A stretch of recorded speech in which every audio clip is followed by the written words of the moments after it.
안녕하세요. 착한 경제를 이야기하는 경제적인 토크쇼 강대성입니다. 사람은 혼자서 살아갈 수 없죠. 가정에서나 사회에서나 언제든 동행자가 필요한 게 마련입니다. 신체적, 정신적 질환으로 고생하시는 일상생활의 어려움을 겪고 계신 분들에게는 더욱 동행자가 필요하겠죠. 오늘 그 어려운 사람들의 손을 꼭 잡고 동행하시는 파주 수호천사 윤경자 대표님을 모시고 정말 어떻게 아름다운 동행을 하고 계시는지 이야기를 들어보고 싶습니다. 안녕하세요. 안녕하세요 대표님. 반갑습니다. 반갑습니다. 저도 이제 어머님이 지금 요양병원에 누워 계신 지 좀 됐거든요. 네. 그래서 그 어르신들이 이제 나이가 드시면 우리나라가 고령화 사회에 접어들면서 어떻게 하면 그 편안한 노후를 보낼 수 있을까 고민이 많이 되는데, 일단 거동을 못 하시니까 요양병원에 이제 모셨는데, 노인 장기요양 사업 정말 쉽지 않은 사업 같은데 네. 어떤 계기로 언제부터 시작하셨는지 소개를 좀 해주시죠. 제가 노인 장기요양 사업을 처음 시작한 게 2010년도서부터 시작을 하게 되었고요. 벌써 10년이 넘었어요. 네, 10년이 넘었습니다. 우연한 기회에 제가 이제 사회복지사 공부를 한 14년 정도 전에 하게 되었는데요. 네. 그러면서 사회복지사 공부를 마치고 났더니 이제 사회적 기업이라고 하는 게 저 눈에 먼저 들어왔어요. 장교양보다 사회적 기업 기본법이 2007년인가요? 그때부터 먼저 들어와서 그거를 먼저 알고 나서 사회적 기업의 그 취지와 맞는 사업이 노인 장교양 사업이었었고, 제가 하려고 하는 분야하고도 어느 정도 상통했기 때문에 그렇게 시작을 하게 되었습니다. 편안하게 시작했습니다. 네. 그 지금 파주 수호천사에서 하고 계시는 일들이 어떤 일들인지. 네. 지금은 이제 축소했다가 늘렸다가 이렇게 하는 상황인데, 지금은 노인 장교양 사업 중에서 방문요양 사업, 그 다음에 장애인 활동 지원 사업이라고 해가지고 바우처 사업을 크게 하고 있습니다. 지금 몇 분이나 일하고 계세요? 일하고 계시는 분들은 저희가 딱히 말할 수는 없어요. 왜냐면 항상 유동적이기 때문에 한 300분 이상 항상 되세요. 네. 주로 어떤 분들이세요? 그분들은 이제 그 경력 단절 여성으로 먼저 시작해요. 그리고 그런 분들도 있으시고, 또 이제 중고령자들, 그 다음에 장애인분들, 이런 분들이 주로 구성원들입니다. 대표님 정말 애국자시네요. 요즘 특히 뭐 어느 정부 할 것 없이 청년 일자리 문제가 중요하고, 최근에는 더군다나 경단녀나 이런 취약계층 고령자들 일자리 문제 대단히 중요한 이슈 같아요. 근데 벌써 300여 분의 일자리를 만들고 계시면 대단히 큰 일을 하고 계시는 것 같고, 큰 사회적 가치를 만들고 계시는 것 같습니다. 제가 이제 지자체장들을 많이 좀 만나고 다녔는데, 가서 뭐 사회적 경제 강의도 할 때도 만나고, 이제 또 봉사로 가서 만나고 막 그랬는데, 이분들이 하시는 말씀이 되게, 지자체장들이 대한민국이 이제 OECD 선진국답게 먹는 문제는 거의 해결이 됐다. 그러니까 뭐 배식 봉사 이런 것보다는 다른 일을 좀 해달라. 그래서 어떤 일을 원하십니까? 그랬더니 현장에서는 그 독거노인들, 특히 독거노인들이나 이런 분들의 환경 개선 사업, 그러니까 이를테면 세탁을 못 하잖아요. 혼자 계시니까.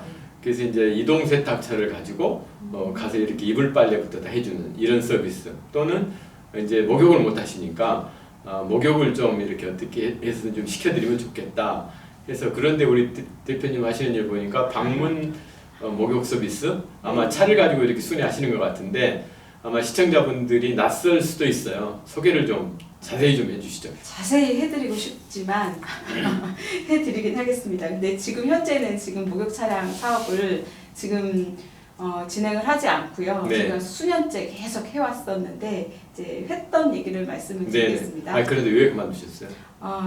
일단 선택과 집중을 좀 해야 될 것 같아서, 말씀드린 것처럼 대상자 수가 400명 이상이 훨씬 넘어버리니까 관리하는 부분이나 이런 부분에서 너무 힘들었습니다. 그래서 이제 지금 다른 분한테, 그분이 운영은 하고 다른 분이 운영하시고. 운영은 하고 계시고. 그럼 과거에 한참 열심히 하셨을 때 그때 이야기 좀 듣고 싶습니다. 목욕차량 서비스 자체를 이제 처음 시작을 한 게, 지금 말씀하신 것처럼 방문 요양 서비스라든가 장애인 쪽으로 일을 제가 지원을 하다 보니까 이분들한테 가장 필요한 것이 씻는 문제였었어요. 네네. 의료의 문제도 씻는 거에서부터 시작을 하더라고요. 씻는 것만 잘 되면 모든 이렇게 혈액순환이라든가 이런 부분들이 잘 되었고 건강을 유지할 수 네. 있는 부분이다 생각을 해서 접근을 했습니다. 그래서 이제 그 사업을 원활하게 잘 했었고, 그러다 보니까 이제 대상자 수도 너무 많아지고 차량도 많아지고 차량도 한 대로 한 게 아니고 차량도 늘어나고 이러면서 선택과 집중을 할 수가 없었어요. 사건 네. 사고가 끊임없이 나니까 아. 너무 힘들었고요.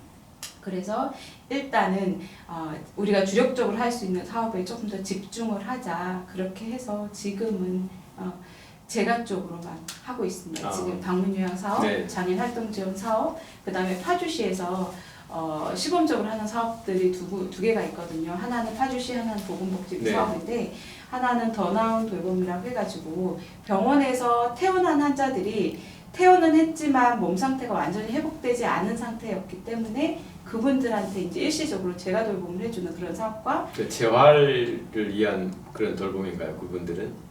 비슷합니다. 제가 돌봄인데 서비스 사각지대에 있는 분들한테 네네. 서비스를 제공을 해주는 부분이고, 그 다음에 또 하나는 이제 의료복지라고 해서 병원에서만 의료를 제공하지 말고 간단한 의료에 대해서는 제가 해서 해결을 하자. 의료 사업의 일환으로 저희가 들어가서 이제 가사활동이라든가 이런 사업이 같이 네. 이루어지는 또 사각지대에 있는 분들, 복지부 사업입니다. 아. 그래서 그렇게 지금 하고 있다라는 거를 다시 네. 한번 말씀드리겠습니다. 네. 그 돌봄 서비스 네. 힘들 것 같은데 네. 그 요즘 보면 이제 간병인들 구하기도 힘들 것 같고. 힘듭니다. 그래서 이제 나중에 말미에 제가 또 드릴 말씀도 있지만 네. 그래서 어떤 점이 가장 힘드세요? 말씀하신 것처럼 이제 사람 구하는 거 힘들어요. 힘들지만 이제 저희는 이제 워낙 이제 오래됐기 때문에 저희 자체의 구인 플랫폼을 갖고 있어서 그 안에서 들어와 있는 사람들도 지금 몇백 명이 되고 일하는 사람과 하지 않는 사람, 하려고 하는 사람들이 다 들어와 있거든요. 그래서 한 번 올리면 사실은 그때그때 다 매칭은 잘 돼요. 매칭은 잘 되나 이제 현장에 투입을 시켰을 때 거기에서 이제 문제들이 하나씩 일어나요. 그러니까 초기에 신규 직원 교육도 시키고 들어가기 전에 사전 OT도 다 시켜주는데도 기본적인 성향들이 있다 네. 보니까 이제 연령대가 높다 보니까 본인의 이제 사고가 네. 박혀 있잖아요. 그래서 이제 그런 점에서 좀 어려움이 있는데 서서히 하다 보니까 좀 좋아지고는 있습니다. 지금 돌봄 시장에서 그러니까 제가 지방에 가보면 네. 요즘 이제 그 다문화 가정 분들 네. 그분들이 이제 많은 옛날로 이야기하면 저희들이 3D 업종 이런 이야기 많이 하잖아요. 네네. 그러니까 농촌에 가도 뭐 그런 분들 안 계시면 농사일이 안 돌아간다는 이야기도 하는데 이쪽 시장은 어떠세요?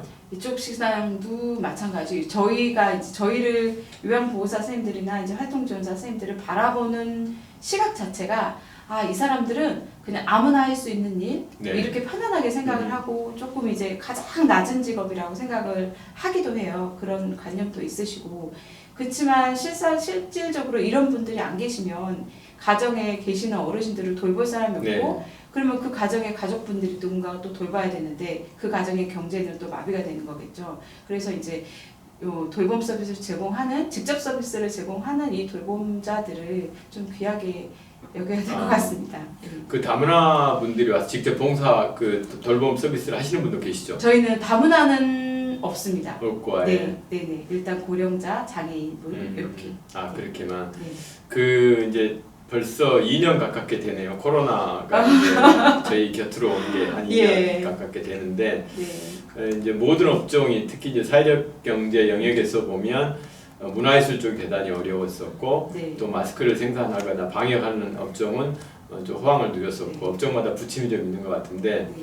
우리 돌봄 서비스 영역은 어떠셨는지 또 그 코로나가 닥쳐서 어려움을 어떻게 극복하셨는지 그런 이야기를 좀 해주시죠.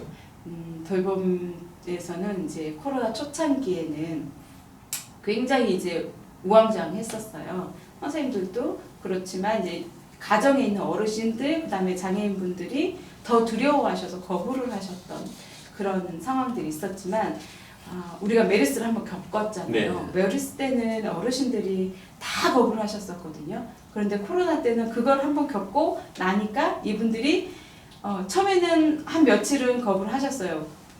감염으로부터 노출되면 안 된다고 거부로 들어오는 걸 거부를 하셨는데 이러다 보니까 앞에서 제가 말씀드린 것처럼 가족들이 이제 휴가를 내고 거기 안주를 해야 되는데 그걸 또 계속 할 수 없는 상황이니까 모르겠다. 그러고 이제 또 다시 부르고 하다 보니까 저희는 실질적으로 이제 크게 보면 다른 사업하고 다르게 뭐 호황도 아니고 그렇다고 완전 침체될 수도 없어요. 저희가 침체되면 다 마비잖아요. 크게 보면 경제 마비라고 저는 생각을 하거든요. 그래서 침체 호황은 없고 유지 정도다라고 저는 말씀드릴 수 있습니다. 네. 그러면 이제 되게 사람들이 코로나 때문에 이렇게 접촉하는 걸 싫어하잖아요. 맞아요. 근데 접촉을 하실 수밖에 없잖아요. 어쩔 수 없는 거고 또 장점이라고 하면 장점이 1대1의 서비스잖아요. 그렇기 때문에 한 사람만 조심하면 된다. 네, 이런 생각. 가정 내에서도 무더운 여름에도 마스크 껴야 되고 어르신 가정이나 이제 대부분 다 저소득층 가정들이 많잖아요. 그러다 보니까 집 안에서 에어컨 안 켜세요. 그 상황에서도 마스크는 벗으면 안 되고 뭐 이런 상황들이니까 대단히 애들을 많이 쓰셨죠. 작년 상반기 상반기 보내면서 이제 정말 마스크가 구하기 힘들었던 시절이 있었잖아요. 있었습니다. 그래서 어떤 취약계층 고용하고 있는 이제 커피 로스팅하는 사회적 기업가 분이 저한테 와서 정말 큰일 났다는 거예요. 그러니까 마스크를 착용을 안 하고 로스팅 작업을 하면 이건 불법이기 때문에 근데 마스크를 구할 수는 없고 그래서 제가 그때 아주 숨겨놓은 마스크 100장을 드린 적이 있었는데 그 마스크 한참 풍기 때는 어떠셨어요? 저희는 그 파주시잖아요. 저희가 파주시에 있는 사회적 기업이고 파주시 사회적경제 희망센터 대표님 와 보셨어요. 그죠? 거기에서 주관을 해가지고 파주시에 있는 사회적 기업들이 릴레이로 마스크를 구입을 해가지고요 지원들을 해줬어요. 취약한 곳에. 그래서 저희도 거기에 수혜였었고 저는 이제 다른 쪽으로 또 릴레이를 바턴을 받아서 다른 쪽으로 또 지원을 했었고 그 릴레이 사업을 지금도 하고 있습니다. 그래서 저희 이제 현장에 있는 그때 정말 힘들었을 때 마스크 못 구했을 때 그때 이제 굉장히 큰 도움이 됐었던 기억이 갑자기 납니다. 사회적경제 이제 그 기본이 협동, 자조 이런 거잖아요. 정말 아주 좋은 사례를 만드셨네요. 파주시에서 그랬습니다. 우리 지금 수호천사가 일자리 제공형 사회적 기업이죠. 맞습니다. 처음에 시작하셨을 때 아까 이제 그 이 돌봄 서비스 이런 거 생각하시면서 제일 먼저 사회적 경제가 딱 들어오셨다 그랬는데 해보시니까 어떠세요? 사회적 경제로 들어오시길 잘 하신 것 같아요. 저는 사회적 경제의 최고의 수혜자라고 늘 얘기합니다. 왜 그러냐 하면 어떤 분이 이제 제가 파주시 자체 사회적 기업부터 시작을 해서 경기도 예비, 그다음에 고용노동부 인증 사회적 기업까지 이제 이렇게 갔는데 파주시 자체에서 이제 예비 사회적 기업으로 가려고 하니 정관들을 우리가 쭉 다 정리해서 보잖아요. 그러다 보니까 이제 그 사회적 목적에 대한 내용, 그 다음에 여러 가지 국가에 대한 한온 모든 것들을 다 봤을 때 제가 너무 자신이 없는 거예요. 그걸 지킬 자신이 없는 거예요. 그랬는데 이제 앞에 이제 그 선두 사회적 기업 파주시의 대표님께서 하시는 말씀이 사회적 기업 외로 들어오게 되면 내가 내려놓지만 내려놓는 것보다 더 많은 걸로 채워진다. 그거는 이제 나중에 몸소 느끼게 될 것이다 라고 말씀을 하셨는데 그게 가장 큰 거는 네트워크. 훌륭하신 대표님들을 다 알게 되고 그들로부터 도움을 정말 서로 주고받고 상호작용을 다 하게 되었다는 거. 그게 가장 컸었고요. 그다음에 힘들 때는 사회적 기업이 그냥 내버려 두지는 않는 것 같습니다. 그런 수혜자입니다. 그 이제 10년 넘게 경영을 해 오셨는데 오늘 이 자리를 빌어서 뭐 이제 사회적 경제 영역에서 뭐 고용노동부 또 돌봄 서비스 관련돼서 보건복지부나 정부 당국자한테 하고 싶으신 말씀이 꼭 있을 것 같은데 한번 하시죠. 저희 사업 자체가 이제 어떻게 보면 공공의 사업 이렇게 들어가는 거잖아요. 근데 저는 이제 사업 그 자체보다는 저희가 가장 힘든 게 아까도 말씀드렸던 그 근로자들의 숫자잖아요. 저희가 300인 이상 사업장, 100인 이상 사업장이면 어떠한 규율이 있고 300인 이상이 되면 완전 대기업이 되더라고요. 그런데 사실 대기업 아니잖아요. 그런데 대기업과 같은 취급을 당하는 거예요.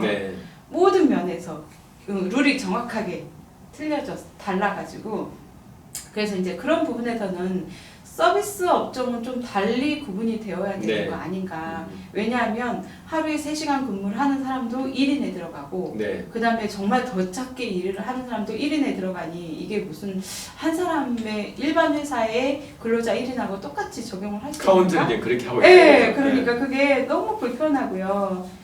대기업이 아니고 그다음에 저희는 매출이 이렇게 있으면 그 매출의 거의 90몇 %를 다 인건비로 다 나가야 인건비죠. 되는 상황이죠. 정말로 가기 네. 위해는 그런 상황인데 그 잣대를 똑같이 된다는 거 그게 좀 네. 전달이 됐으면 좋겠습니다. 그거는 네. 지금 정부 당국자의 이야기 대기업 네. 종업원 수하고 이게 관련된 그러니까요. 이야기고, 네. 또 다른 이슈는 없어요. 예, 또 다른 이슈는 이제 계속 바뀌는 제조들이 있는데 이제 저희 방문요양 사업 같은 경우도 그렇고 근데 이제 그게 딱히 어떻게 말을 할 수가 없는데요. 불평 불만이 있거나 하면 다들 얘기를 해요. 근데 그 시간이 변경되는 시간들이 너무 오래 걸려요. 네. 일단은. 그래서 저희 현장에서 체감하는 데는 이미 다 체념하고 포기할 때 뭔가가 이제 한 단계 한 템포씩 이제 바뀌고 해서 딱히 네 지금 중요한 건 저희는 오로지 노무입니다. 네. 가장 큰 게 노무. 우리 지금 파주 수호천사의 5년 후, 10년 후의 모습 네. 공개를 좀 하시죠. 저는 지역사회 통합돌봄 커뮤니티 케어를 하고 싶습니다. 그런 거는 저도 이제 나중에 아픈 노인이 될 텐데 네. 아프지 않은 노인이 되면 더 좋겠지만 분명히 아픈 노인이 될 것입니다. 모습 보니까 절대 아픈 노인 되지 않으실 것 같은데. 너무 일만 많이 해가지고 아픈 노인이 될 것 같은 느낌이 드는데요. 아픈 노인이 되었을 때 저희가 이제 시설도 운영을 하고 주야관보호센터도 운영을 다 해봤지만 시설에 계시는 게 꼭 좋다고는 말씀은 못 드려요. 네. 그렇지만 피할 수 없는 거. 피할 수 없으니까 언젠가는 가셔야 되는 상황인데 거기에 들어가시기 전까지는 내 커뮤니티 안에서 살고 싶다라는 그러한 바람이 있거든요. 근데 이제 시설에도 있다 보니까 정말 작은 실수, 우리 신변산에 작은 실수 하나가 이루어지면 가족분들은 하루를 못 기다리세요. 네. 24시간은 못 기다리시고 바로 시설을 오셔요. 대부분. 그래서 이제 그 점에 대해서는 저는 조금 불편하거든요. 약물과 여러 가지 것들이 다 어우러져 가지고 좀 돌봄이 조금만 더 이루어진다면 커뮤니티 안에서 이루어진다면 지역사회에서 충분히 지낼 수 있는데 그게 아직은 어려운 것 같고 그게 이제 제 개인의 소신으로 되는 게 아니라 환경이 다 되어야 되는 거잖아요. 그런 환경이 저희 기업과 아니면 우리 지자체와 그 다음에 다 같이 해가지고 한번 만들었으면 좋겠다. 거기에서도 일조하고 몸담았으면 좋겠다 생각을 하고 있습니다. 그 비용원, 요양원 이런 저는 용어부터 좀 바꿨으면 어떨까? 요양이라는 요양이라는 자체를 저도 별로 마음에 듭니다. 그러니까 보통 이제 그 용어를 바꾸면 거기 입소하는 사람들도 느낌이 좀 다를 것 같은데 그렇습니다. 이제 지금 이제 더군다나 저출산이기 때문에 아이들은 적게 나는데 이제 기존의 고령화는 계속 가고 있잖아요. 그러면 결국 이제 지금 자라나는 아이 한 명당 케어해야 될 어르신들 숫자가 이제 결국 세 부담이 되든 어떤 부담이 되든 형태가 다양한 형태로 나타날 텐데 그래서 정말로 되게 보면 옛날 선비들은 딱 갈 때가 되면 목욕제기하고 걷기 끊고 딱 가시잖아요. 근데 지금은 그렇게 가기도 힘든 상황이고 그렇습니다. 그래서 이제 저도 지금 연명치료 중단, 장기 기증 이걸 지금 빠른 시일 안에 이제 집사람하고 하려고 그러는데 이제 대부분의 사람들은 본인이 원하든 원하지 않든 이제 그런 시설에 가야 될 형편이 되고 그래서 정말 조금은 대한민국이 고령화 사회로 가면서 지금 말씀하신 그런 커뮤니티 센터 이런 거를 좀 용어를 좀 아주 멋지게 만들어서 거기에 그냥 꼭 가정에 있는 것처럼 살아가는 그런 센터가 꼭 필요한 것 같아요. 네, 저는 바람입니다. 네네. 그 취약계층 그리고 신체적 또 정신적으로 질환을 가지고서 일상생활이 불편한 분들 이렇게 챙기시느라고 아름다운 동행 지금까지 해오셨는데 앞으로도 계속 그 아름다운 동행 보여주시고 우리 수호천사가 전국에 있는 이런 시설들의 어떤 롤 모델이 되는 그날 기대하면서 오늘 장시간 대단히 감사합니다. 수고하셨습니다. 감사합니다. 저출산 고령화 사회를 맞이하고 있는 대한민국입니다. 고령화 사회가 재앙이 아닌 축복이 되도록 우리는 서로 많은 노력을 기울여야 할 것 같습니다. 요즘 요양병원이나 요양원 관계자들을 만나보면 간병인 구하는 것이 하늘의 별 따기라고 이야기를 합니다. 아무리 월급을 많이 주더라도 간병인 일 자체가 너무 고단하기 때문에 힘들어하는 것 같습니다. 아마 인공지능 시대를 살고 있지만 로보틱스 산업과 요양보호사들을 이렇게 좀 힘을 덜어주는 이런 게 연관되는 이런 비즈니스 모델들이 좀 나왔으면 하는 바람입니다. 고령화 사회 특히 어려움에 직면하고 있는 노인분들에게 수호천사 역할을 하는 착한 기업이 많이 등장하길 희망하면서 오늘 토크쇼 마치겠습니다. 감사합니다.